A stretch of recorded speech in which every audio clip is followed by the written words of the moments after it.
পশ্চিমবঙ্গের হুগলি জেলা থেকে একটি চাঞ্চল্যকর ও মর্মান্তিক খবর সামনে এসেছে, যেখানে একজন কর্মরত পুলিশ অফিসারকে গুলি করা হয়।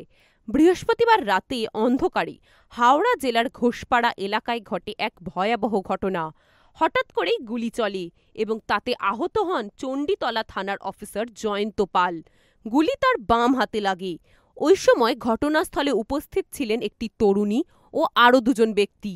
আহত পুলিশ অফিসার বর্তমানে হাওড়ার একটি বেসরকারি হাসপাতালে চিকিৎসাধীন রয়েছেন। এই ঘটনায় আতঙ্কিত এলাকার মানুষ, কিন্তু সবচেয়ে বড় প্রশ্ন উঠছে, এতটা সাহস পায় কে? কেন একজন পুলিশ অফিসারের ওপর এই ধরনের আক্রমণ চালানো হলো? পুলিশ এই ঘটনার তদন্ত শুরু করেছে এবং হুগলি জেলা পুলিশের পক্ষ থেকে একটি ফ্যাক্ট ফাইন্ডিং টিমও গঠন করা হয়েছে।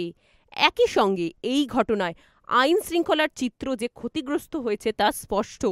পুলিশ বাহিনীর ওপর এই ধরনের আক্রমণ রাজ্যের নিরাপত্তার ওপর বড় প্রশ্নচিহ্ন তুলছে। সুতরাং এই ঘটনায় কি রাজ্যের নিরাপত্তা ব্যবস্থার গাফিলতি স্পষ্ট হচ্ছে না? যে রাজ্যে পুলিশই সুরক্ষিত নয়, সেই রাজ্যে সাধারণ মানুষের সুরক্ষা নিয়েও উঠছে প্রশ্ন। হুগলি থেকে সতীশ গুপ্তার রিপোর্ট। আচ্ছা, মহিলা কোথায় পড়েছিল? মহিলাটা গাড়ির মধ্যেই বসেছিল, আর বাইরে যে পড়েছিল? বাট মহিলার পুরো মুখে রক্তে ভর্তি ছিল। আচ্ছা, কে গুলিটা কে করলো সেটা কি দেখা গেল? না, গুলিটা কে করেছে, আদৌ গুলি চলেছে কিনা সেটাও বলতে পারছি না, সেটা জানিও না। আচ্ছা, জাস্ট কথায় কথায় এসেছে যে গুলি চলেছে। আচ্ছা, তো তুমি তারপরে কি করলে?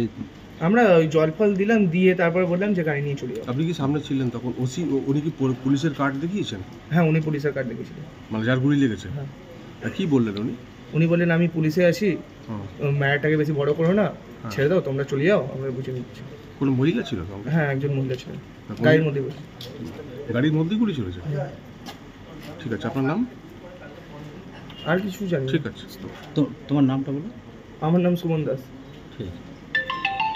দেখতে থাকুন সুদর্শন বাংলা। জয় হিন্দ, জয় ভারত।